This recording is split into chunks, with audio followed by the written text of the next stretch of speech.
শালিকারা মিলে খাওয়াচ্ছে নারায়ণকে। ওমা নারায়ণের সঙ্গে আসে কে গো? দেবতা আসে না অসুর আসে? কে আসে? তাহলে বিবাহের সময় মাংস এক টুকরা কম হলো, ঝগড়া হচ্ছে কেন? ওরা নারায়ণের সঙ্গে বরযাত্রী, ওরা দেবতা না অসুর। বিবাহটা কোনদিন মাছ মাংস দিয়ে হয় না। আপনি এমনিতে মাছ মাংস খান, শাস্ত্র আপনাকে নিষেধ করেনি। তামসিক আহারও আছে শাস্ত্রে। আপনি পারছেন না তামসিক আহার করছেন, আপনি পারছেন না রাজসিক আহার করছেন, আপনি সাত্বিক আহারে অবশ্যই আপনাকে আসতে হবে একদিন না একদিন। আপনার আহার শুদ্ধ না হলে আপনার ভজন হবে না। কিন্তু যারা অপারক ওরা ধীরে ধীরে তামসিক থেকে রাজসিকে আসবে, রাজসিক থেকে সাত্বিকে আসবে। এই জন্য গীতায় 3 প্রকার আহারের কথা আছে, সাত্বিক, রাজসিক, তামসিক। হঠাৎ করে কি আপনি সাত্বিকে আসতে পেরেছেন? পারেননি, অভ্যাসের দ্বারা তো এসেছেন। আপনি আমি কি মায়ের পেট থেকে প্রসাদ পেয়ে এসেছি? পারি নাই, এই সৌভাগ্য নাই আমাদের। আপনি এমনিতে খাচ্ছেন, ধীরে ধীরে কন্ট্রোল করুন। যেমন খাবার মন তেমন মন, যেমন বুদ্ধি সেরকম, বুদ্ধি যেরকম লয় সেরকম, লয় যেরকম প্রাপ্তিটা সেরকম। আগুনের মাঝে প্লাস্টিক দিলে গন্ধটা প্লাস্টিকের হবে, আগুনের মাঝে চামড়া দিলে গন্ধটা চামড়ার হবে। আগুনে আপনি যা দেবেন সেরকম একটা গন্ধ হবে। আপনি ভেতরে যা আহার দেবেন, এটা যতটা অগ্নি, এখানে আগুন আছে, পরিপাক হয়। আপনি যে আহার দেবেন আপনার চেতনার মাঝে সেই গন্ধটা প্রবাহিত হবে। এটা বিজ্ঞান বলেছে, ভাগবত বলেছে। আপনি এমনিতে পারেন না, খাচ্ছেন তামসিক আহার, কিন্তু মনে রাখবেন আপনি এমনিতে পারছেন না, মাছ খাচ্ছেন। এই নিয়ে জোরালো ভাবে আমি আজ কিছু বলছি না, আস্তে আস্তে আসুন। কিন্তু বিবাহে, শ্রাদ্ধে, অন্নপ্রাশনে, জন্ম তিথিতে, মৃত্যু তিথিতে, বাৎসরিক শ্রাদ্ধে মাছ মাংস করতে নেই। বিবাহ বাসর দেখবে, বিবাহ মণ্ডপে জয়ধ্বনি দেয়া হয়, হয় কি হয় না? এই দেখো দেখো কুঞ্জ বনে, এরকম বলা হয় কি হয় না? উলুধ্বনি দেয়া হয় কি হয় না? হরিধ্বনি দেয়া হয় কি হয় না? এটা বিবাহ বাসর। এই যে বাসর, এই যে বাসর, বিবাহ বাসর, বিবাহ বাসর, এই যে দিন, এই যে দিন, শুভ দিন, শুভ দিন, এগুলো কেন বলছো? বলার প্রশ্নের কারণটা কি? কারণটা কি বুঝি না, কেউ বুঝার চেষ্টা করি না। বিবাহটা করতে হয় বলে আমরা করছি। যে ঠাকুরদা বিবাহ পড়াচ্ছে, ওই ঠাকুরদাকেও যদি জিজ্ঞেস করা হয় আপনি 7 পাকে কেন বিবাহ করালেন? 8টা পাক দিলে দোষ কি ছিল? 9টা দিলেই দোষ কি ছিল? 6টাও তো দেওয়া যেতে পারো, 7টা পাকে বিয়ে কেন? এক ঠাকুরদাকে আমি জিজ্ঞেস করেছি, ঠাকুরদা বলে আমার বাবাও তো 7 পাকে বিয়ে করিয়েছিল, বাবার বাবা দাদু ও তো 7 পাকে বিয়ে করেছিল, আমরা জজ মানে 7 পাকেই শিখলাম। আমি বলছি তা তো জানি, 7 পাকে বিয়েটা কেন করতে হয় ওই এত কিছু কি আর জানি? ওই জানি না বলেই তো আজ সমাজের দুর্গতি। One who knows the transcendental nature of my appearance and activities does not upon loving this body take his birth again in this material world. By eternal Abuna Arjun said, omnipotent maker Krishna Srimad Bhagavad Gita 4 chapter 9 verse. Oh my dear Arjun, please listen attentively what I said. We forgotten that topic, the universal truth, the all-powerful supreme being Krishna said, Srimad Bhagavad Gita 7 chapter 7 verse. Gyan Vigyan you, O conqueror of world, that is not true superior to me. Everything rests upon me as Balas Raman said. Also said Almighty Creator Krishna, Srimad Bhagavad Gita 10 chapter, Vibhuti you, 8 verse. And the source of all spiritual and material worlds, everything emanates from me, the intelligent person who perfectly know the angels in my devotional service and worship me with all their heart. That causes omnipotent maker Krishna says Srimad Bhagavad Gita 3 chapter Karma you 21 verse. Whatever action great man performs, common men follow, and whatever is standard by exemplary acts all the world pursue. নিজে আচরণ না করলে জগৎ গ্রহণ করবে না। এই জন্য ভগবান আচরিত করার জন্য জগতে তিনি এলেন, লীলা বিলাস করে শিক্ষা দিলেন। বিবাহটা যজ্ঞ, বিবাহটা এটা একটা মণ্ডপ, এটা স্ট্রাকচারটার মাধ্যমে একটা তত্ত্ব জানাচ্ছে জগৎকে। আমরা যে বিবাহ করছি বলছি, বিশেষ করে সমাজে যে বিবাহ বহুলভাবে প্রচলিত, সর্বাধিক যে বিবাহটা হয় এই বিবাহটা হচ্ছে ব্রাহ্ম বিবাহ। বিবাহ হচ্ছে 8 প্রকার। বিবাহ কয় প্রকার? 8 প্রকার। আমরা সর্বাধিক যে বিবাহটা সমাজে দেখতে পাই, অগ্নিকে সাক্ষী রেখে সপ্তপাকে, এটাই ব্রাহ্ম বিবাহ। সর্বপ্রথম দেখবে একটা বিন্দু করে, তারপর একটা বৃত্তাকারে, একটা সার্কেলে কুঞ্জটাকে সাজানো হলো। বর মাঝখানে বসলো, ক্যাম্পাসের কাঁটা যেমন বিন্দুকে কেন্দ্র করে ঘুরে, কনে চারিদিকে ঘুরলো। মনে রাখবে, ওই যে কুঞ্জু বাসরে কিংবা কুঞ্জু মণ্ডপে কনের সঙ্গে কাকাতু বাইয়ের বউ অর্থাৎ বৌদি, জেঠুতু বাইয়ের বউ, বৌদি সবাই সেজে গুজে উঠলো, কিন্তু না, কুঞ্জুর ভিতরে কনে ব্যতীত আর কেউ উঠতে পারবে না। এটাই ভালো করে জেনে যাও। একজন হা করে ছাতা টাঙ্গিয়ে দাঁড়িয়ে রইল, হ্যাঁ নাকি ভাগ্নে? আমি বললাম, তুই হা করে রুদো নাই বৃষ্টিও নাই ছাত্রী টাঙ্গাইয়া দাঁড়াই আসোস কেন? এটা তো নিয়ম, ছাত্রী টাঙ্গাইয়া থাকুন লাগে। আমি বললাম, তানো বুঝলাম, রইদো নাই মেঘও নাই, আখরা বুয়ালের মতো উবাইয়ে রইছস, বিষয়টা কি তা? এটা কি আর জানি, ছাত্রী টাঙ্গাইয়া থাকুন লাগে। আবার অনেকেই তো বিয়ে করেছেন, বলেন এটা কেন করলেন? বলেন। এই ঠেকছে রে। তারপরে দেখবে জামাইয়ের হাতে একটা আয়না দিয়া, আমি একজনের বললাম, আয়না দিয়ে কিতা করো? নতুন জামাই এগিন্দে এগিন্দে যদি চায় মাইসে শরম দিব, এলাকা আয়নার ভাই আখুরে দাঁড়াই দিছে। আবার মাঝে মাঝে আয়না দিয়ে বউরেও দেখে, দেখি কেমন, যদি সরাসরি দেখি মাইসে খারাপ করতে পারে। তাই এই হাত আয়না লইয়া বই দিছো কেন? কারণটা কি? যতদিন পর্যন্ত তত্ত্ব না জানবে, একটা দেহাম পুনর্জন্ম নয়াতি মমিতি surgeon, one who knows the transcendental nature of my appearance and activities does not upon loving this body take its part again in this material world by eternal outward. ভগবান বলেন, আসা যাওয়া বারণ হবে না, আসা যাওয়া বারণ হবে না। ছত্র মানে ছাতা। এই ছত্রটা কোত্থেকে এলো? বিবাহটা অনেকটা সামাজিক রীতি, মনে রাখবে। একটা আছে লুকাচার, একটা হচ্ছে শাস্ত্র আচার, একটা আছে কুলাচার। অনেক সময় বিবাহে লুকাচার কুলাচারকে অনুসরণ করা হয়। কথা বলিও না, এই তত্ত্ব পাবে না সহজে। লুকাচার, কুলাচার, শাস্ত্র আচার। আমাদের সমাজে অধিকাংশ লোকেরাই শাস্ত্র আচারকে অনুসরণ করে না। আমি ধীরে ধীরে বলবো। সর্বপ্রথম জানো, বিবাহের মণ্ডপে কেবল কনেই থাকবে, কনের সঙ্গে আর কেউ ঘুরবে না। তোমাদের সঙ্গে ঘুরেছে? ঘুরেছে। আবার দেখবে, বর যদি একটু লম্বা চূড়া হয়, মাথায় আবার মুকুট দিয়েছে অনেক লম্বা, কনে যদি একটু খাটো হয়, এবার মালাটা যে দেবে নাগাল পাচ্ছে না, এবার ভাই বউ বৌদি তাই এই অর্ধেক বিয়া বুইয়া জায়গা, অর্ধেক মালা তাই দেলায়, এত দইরা দইরা। এটাই সবচেয়ে বড় অপরাধ। কথা বুঝতে পেরেছ? যারা বিয়ে বউ নাই, যারা বিয়ে করো নাই, আজকে শিখে যাও। যতই স্মার্ট মেয়ে ও বিয়ার মণ্ডপে তাই কিচ্ছুই চিনে না, এমন ভাবে তাই আটবো মনে হয় একেবারে। আর ভাই বউরা ঠাইনা ঠাইনা লয়ে যাইতেছে, কুঞ্জ থেকে নাই না হয়, তুমি যা করছো তোমার উপরে খবর আছে, ঠাইনা ঠাইনা আমার লইয়া গেছো। কাজে বিবাহের মণ্ডপে মালা যখন দেবে কেউ তাকে স্পর্শ করবে না। ছাতি টাঙ্গাইয়া আখরা বুয়াল হেরো থাকার দরকার নাই, আয়না হাত দেওয়ার দরকার নাই। এগুলো লুকাচার। লুকাচার আর শাস্ত্র আচার এক নয়। কুলাচার, লুকাচার, শাস্ত্র আচার এগুলো আলাদা আলাদা বিষয়। কোন অঞ্চলের একটা লুকাচার ধীরে ধীরে মানুষের মাঝে প্রচলিত হয়ে যায়, মানুষের মাঝে পৌঁছে যায়। বিবাহটা আদৌ কি সেটা বুঝো। দেখো, আমি এই আর বাকি 2 দিনে কি বলবো, এগুলো অল্প দিনের পাতে হয় না।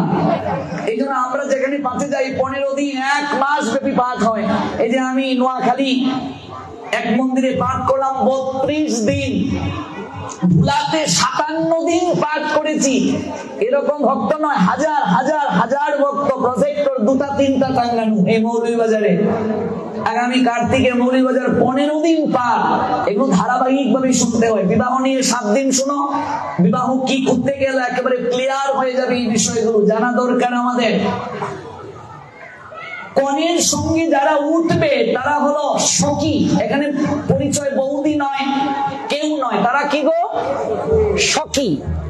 লক্ষ্মী হচ্ছে নারী, তার সঙ্গে সহচরী হলো তারা। ওরা কুঞ্জুর চারিদিকে দাঁড়িয়ে থাকবে, কুঞ্জুর ভেতরে প্রবেশ করবে না, চারিদিকে দাঁড়িয়ে থাকবে। কনে ধীরে ধীরে ঘুরে অঞ্জলি দিল চরণে, হাতের মাঝে তার কোন এক সহচরী মালাটা দিয়ে দেবে, কিন্তু সে তাকে স্পর্শ করে কখনো কুঞ্জুর ভেতরে ঘুরবে না। মালা দেওয়ার সময় তার হাতটা ধরবে না, সে সহচরী রূপে সহায়তা করবে। তারপর গলায় মালাটা পরিয়ে দেবে। 7টা পাক দেয়া হচ্ছে। দেখবে এর পিছনে একটা সায়েন্টিফিক থিওরি আছে। কোন বিন্দুকে কেন্দ্র করে যখন কোণ উৎপন্ন হয়, 360 ডিগ্রি কোণ উৎপন্ন হয়। আমাদের আর্য ঋষিগণ যে কুঞ্জুর স্ট্রাকচারটা দিলেন, তার সঙ্গে একটা সায়েন্টিফিক থিওরি যোগ করে দিলেন। 360 কে যদি আপনি 1, 2, 3, 4, 5, 6, 7 সংখ্যা ছাড়া 8, 9 এই সংখ্যাগুলো দিয়ে যদি তাকে ভাগ করেন, 360 কে ভাগ করা যায়, কিন্তু 360 কে কখনো 7 সংখ্যা দ্বারা ভাগ করা যায় না। যদি দশমিক নেন, অনন্তকাল ধরে এই ভাগ চলবে। 7টা পাকের মাধ্যমে ঋষিগণ একটা বিশেষ আমাদেরকে বার্তা দিচ্ছেন। শোনো, স্বামী স্ত্রীর সম্পর্কটা হচ্ছে অবিভাজ্য। পৃথিবীর কোনো কিছু দ্বারা এই সম্পর্ককে বিনষ্ট করা যায় না। আমাদের সনাতনী নারী পুরুষের বিবাহ কোনো চুক্তি নয়, দলিল নয়। আমরা ভগবানকে সাক্ষী রেখে, অগ্নিদেবকে সাক্ষী রেখে আমরা বিবাহ বন্ধনে আবদ্ধ হই। আমার মা, কাকিমা, জেঠিমা, তাদের বয়সে ডিভোর্স আমরা জানতামই না, শুনছিও না। বর্তমানে 10 কোটি গিয়ে দেখো, 100টার মাঝে 70টা ডিভোর্স দেখবে হিন্দু নারীদের। কেন গো? একটাই কারণ, আমরা বিবাহের তাৎপর্য এখন আর জানি না, ধীরে ধীরে ভুলতে বসেছি। আধুনিকায়ন হয়ে যাচ্ছে সমাজ, জানি না পতির সঙ্গে পত্নীর সম্পর্কটা কি, পতিকে তার স্ত্রী কোন মর্যাদায় দেখবে। সর্বপ্রথমে বিয়ের পর বলে আমরা স্বামী স্ত্রী না, আমরা 2 জন বন্ধু বান্ধবী। সর্বপ্রথমেই বলে, ওরে হতচ্ছাড়া, পতির সঙ্গে পত্নীর সম্পর্কটা কি রে? পত্নীর সঙ্গে পতির সম্পর্কটা কি রে? কেউ জানার চেষ্টা করে না, বুঝার চেষ্টা করে না, অনুভব করার চেষ্টা করে না। যার কারণে আজকে সংসার অসার হয়ে যাচ্ছে। এই 100 জনের মাঝে 99.5টা পরিবারে বিবাহ শব্দের অর্থ দাঁড়িয়েছে বিবাহ। বি মানে বিপদ, বা মানে বাড়ানো, হ মানে হলো। বিবাহ মানে কি? ও বাবা, কি গো, বাড়ছে না কমছে? যাই হোক, আমার এখনো বাড়ছে না। 100-র মাঝে 99.5টা পরিবারে বিবাহ মানে বিপদ বাড়ানো হলো। যখন 2 পাও যথা ইচ্ছা তথা যাও, যখন 4 পাও, যে আমাদের প্রভাংশু প্রভু খানি কুড়াক দিয়ে যাও, তখন আর আইতে পারে না। আর যখন কয়দিন পরে 6 পাও, বাবা তুমি কই যাও, লইয়া যাও। তারপর আমাদের চিন্ময় প্রভু আবার ভাষণ দিলেন যে রিস্ক বেশি করে নাও, 8 পা 10 পা 12 পা, অর্থাৎ যত পারো নাও, আমি এত রিস্কে যাচ্ছি না বাবা। দুর্যোধনদের 100টা রিস্ক ছিল। যত বেশি রিস্ক নাও, মানুষ যদি করতে না পারো, কোনো রিস্কেই তোমাকে ভরসা করবে না। মূল কথাটা হচ্ছে মানুষ করতে হবে। সন্তান ধারণ যেমন প্রয়োজন, মানুষ করাটাও দরকার। মানুষ না করলে রাবণের কম রিস্ক ছিল না। 1 লক্ষ পুত্র ছিল, 1.25 লক্ষ নাতি, মরতে মরতে কেউ রইল না বংশে জ্বালার বাতি। দুর্যোধন আদি 100 ভাই ছিল, কোন লাঠি শেষের দিনে ভরসা দিতে পারলো না। এই জন্য সন্তান যে কটা নেবে মানুষ করতে হবে, মানুষ না করলে হবে না। এখনকার সময়ে বিবাহ মানে সংসার, সমাজে কেবল বিপদ আর বিপদ। আমরা কৃষ্ণকে ভুলে যাওয়ার কারণে এমন হচ্ছে। কৃষ্ণ ভুলি সেই জীব অনাদি বহির্মুখ, অতএব মায়া তারে দেয় সংসার দোষ। সংসার করার উদ্দেশ্য শয্যা সঙ্গিনী গ্রহণ নয়, সন্তান ধারণের জন্য হাতিয়ার গ্রহণ নয়, সন্তান জন্মদানের যন্ত্র নয়। সংসার করার উদ্দেশ্য সং মানে সাজা, সার মানে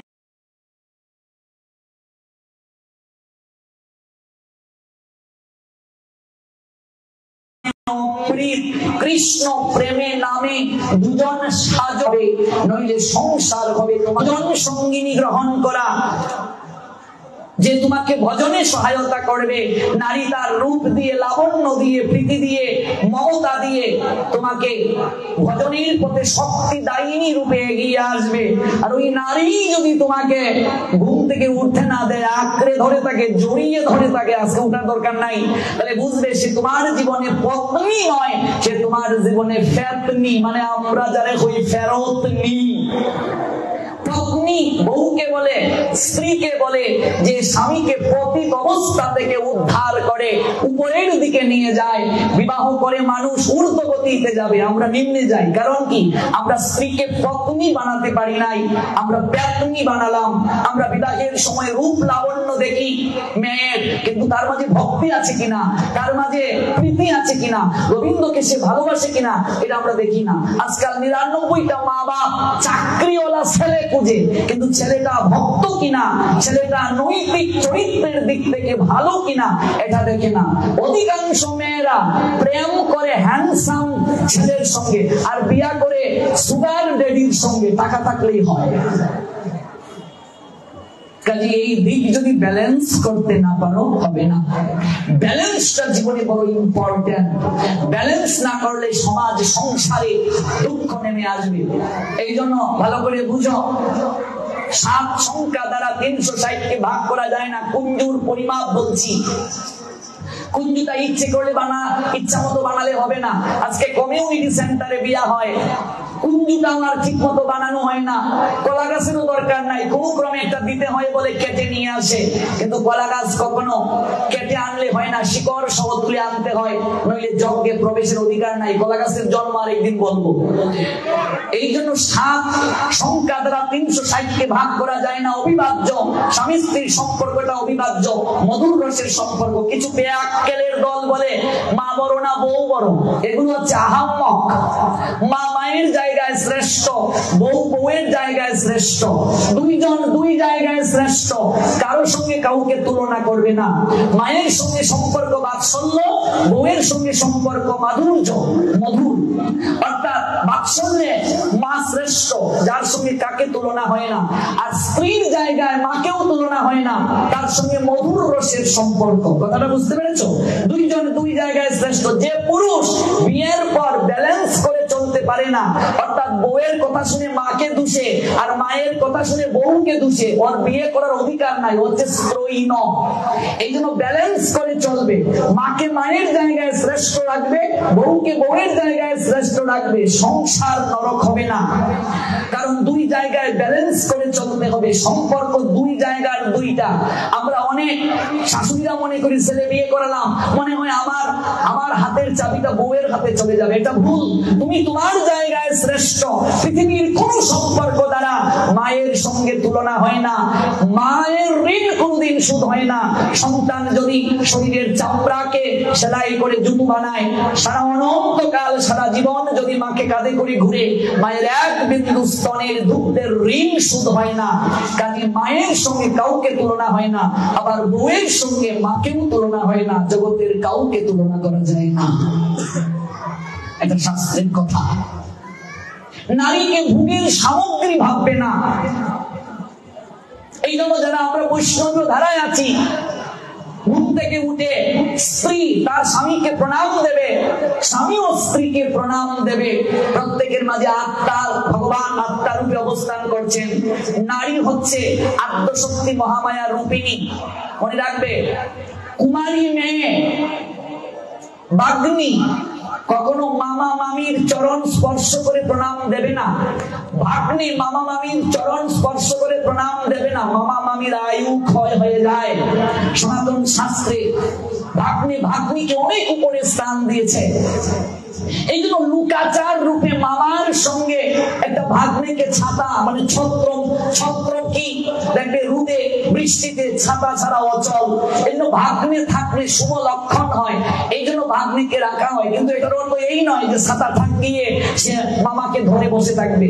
ছত্র মানে ছাতা, ছাতা যেমন রোদে বৃষ্টিতে সব জায়গায় প্রয়োজন, মঙ্গল অমঙ্গল সকল কার্যে মামার সঙ্গে ভাগ্নে থাকলে শুভ হয়। এটাই হচ্ছে আসল কথা। ছাতাটা একটা প্রতীক, টাঙ্গানোর দরকার নাই, ভেতরে অনুভবটা থাকা উচিত। সে কুঞ্জুর ভেতরে প্রবেশ করবে না, এটা আসল কথা। নারী হচ্ছে আদ্যশক্তি মহামায়া রূপিণী।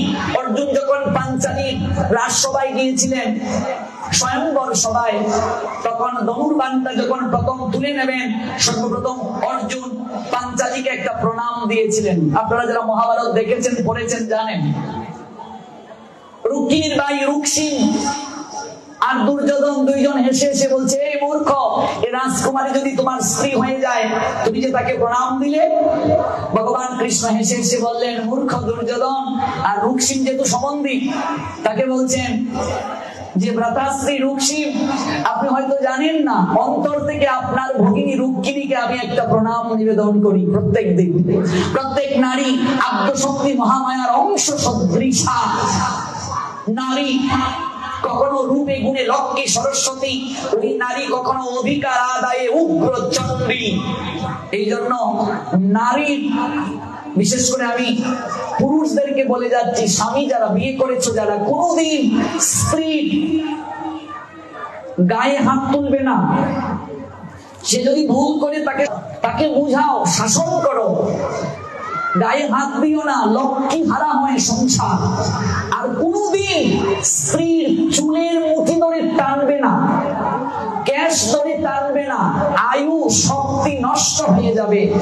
কৃষকের নাম শুনেছো মহাভারতে? যে কৃষকের এত এত হাতির বল ছিল, যাকে ভীম পর্যন্ত মারতে অসমর্থ। সেই কৃষকের মৃত্যুর পশ্চাতে একটাই কারণ, সে দ্রৌপদীর চুলের মুঠি ধরে টেনেছিল। এটার জন্যই তার শক্তি নষ্ট হয়ে গিয়েছিল। মহাভারতের ইতিহাসে যাদেরকে কঠিন শাস্তি দেওয়া হয়েছে যুদ্ধের সময়, সে হলো দুঃশাসন। তার বক্ষ বিদীর্ণ করে রক্ত পান করেছে ভীম, একটাই কারণ, দ্রৌপদীর চুলের মুঠি ধরে টানতে টানতে তাকে রাজসভায় নিয়ে এসেছিল।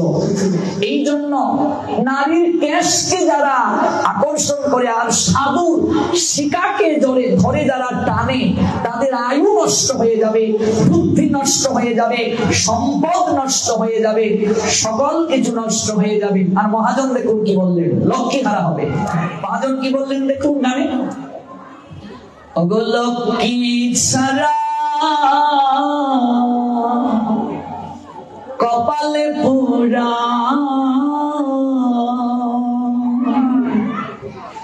গুরু গয়ামায় কেউ না ভালোবাসে,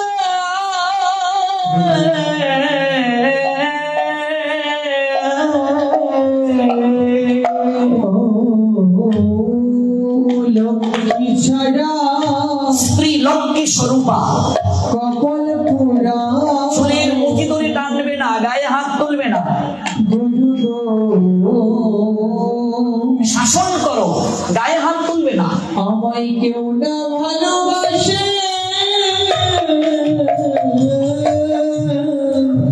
জগন্নাথ লক্ষ্মী হারা হয়ে 12 বছর কিছু আহার করতে পারেন নাই, জানো তো মা? লক্ষ্মী হারা হয়ে জগন্নাথ 12 বছর কিছু আহার করতে পারেননি। বৃহস্পতিবারে লক্ষ্মীর গড় পরিবর্তন করো, পাঁচালি পড়ো, আর ঘরের লক্ষ্মীকে সম্মান দাও না, কিছু লাভ হবে না। লক্ষ্মী ছাড়া কপাল পুরা গুরু গো আমায় কেউ না ভালোবাসা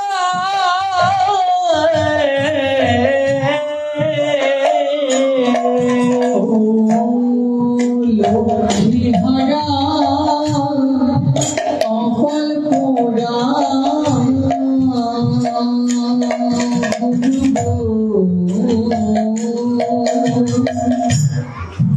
আমায় কেউ না ভালোবাসে আমার এমন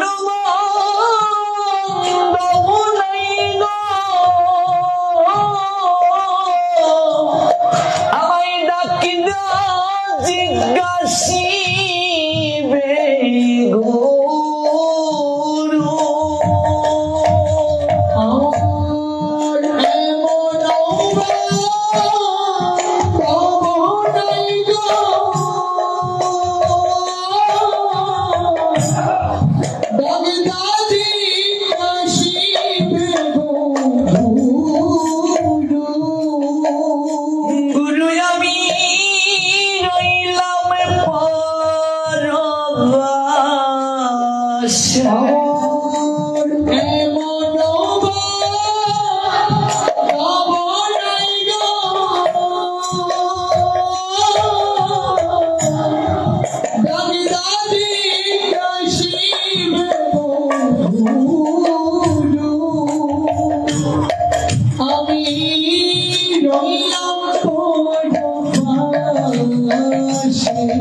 গুরু গো দয়া গুরু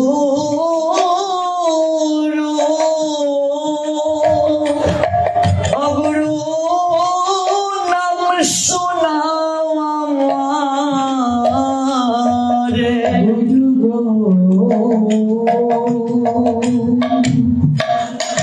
দয়া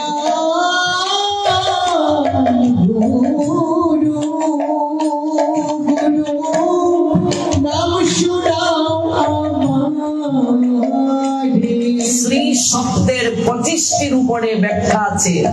শ্রী শব্দ দ্বারা লক্ষ্মীকেও বোঝায়,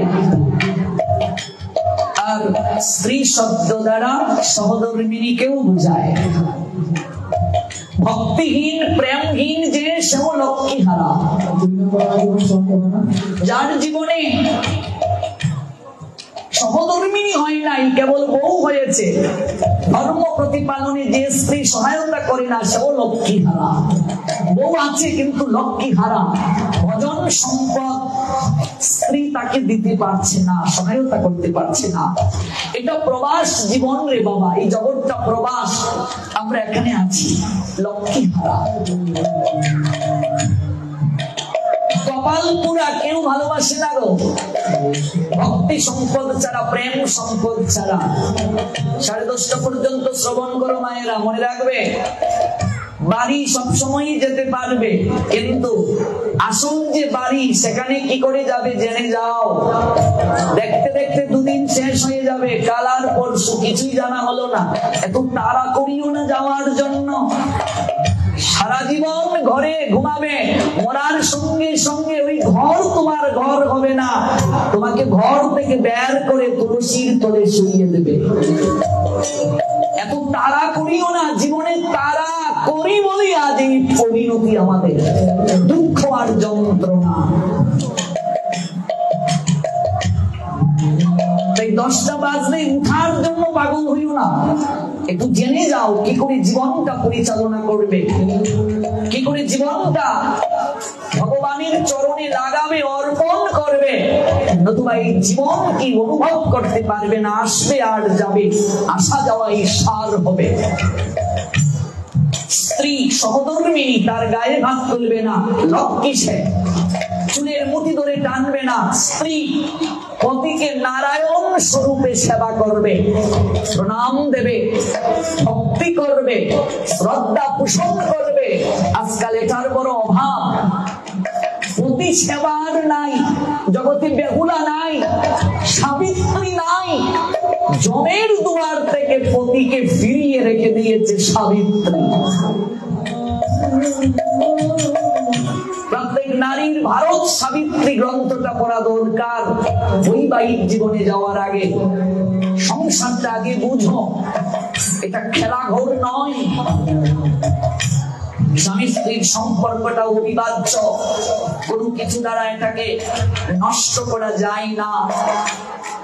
এই জন্যই 7টা পাপ। এটা কুঞ্জ বাসর, এখানে মিলন হচ্ছে। বাসর মানে মিলন। মালা, কাগজের মালা দিয়ে বিবাহ করবে না কোনোদিন, এটা তামসিক বলে গণ্য। পুষ্প দিয়ে